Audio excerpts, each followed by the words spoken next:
Brilliance Audio presents Troubled by Kenneth R. Rosen, performed by Ray Chase. As they approach their teenage years, their lives turn. They often skip school, and when they do attend class, they find it boring and drift apart from their peers. They storm off, stiff with indignation, teachers shouting at their backs.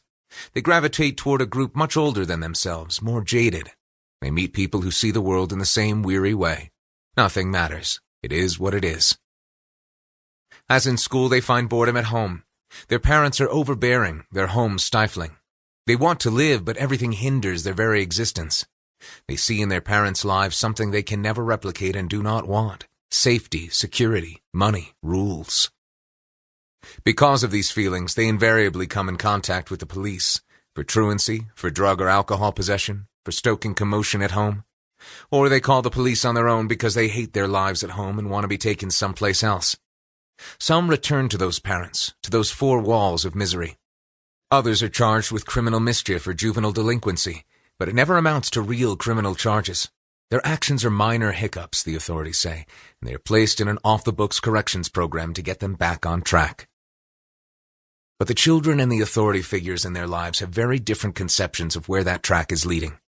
The parents, doctors, lawyers, accountants, plumbers, are waiting for their wayward children to wise up and follow a path of decency and responsibility into college or the workforce. They want their children to learn the importance of honesty and integrity, to grow beyond their misbehavior. But the children believe their obstinance will set them free from the constraints under which their parents live, leading them to some greater purpose, some happiness only they understand. When their children's behavior does not change, the parents become desperate, certain their daughter or son will do something terrible, like committing an irreversible crime. Maybe they will kill themselves. Maybe someone else. The parents then reach out to faculty at school for help. Overwhelmed and unsure of how to help, many school officials recommend third-party educational consultants who specialize in troubled youth. Often unaccredited and operating in a nebulous legal space, few of these highly paid consultants hold any qualifications in psychology or therapy. They routinely suggest programs in boarding schools that do not appear on academic or criminal records as treatment programs, issuing diplomas and credits under the guise of a state-accredited institution. The schools cater to these kinds of problems: depression, anxiety, low self-esteem, anger, sexual deviance, addiction, impulse control. Very quickly, the parents make a choice that would have once been inconceivable. They have their children vanished.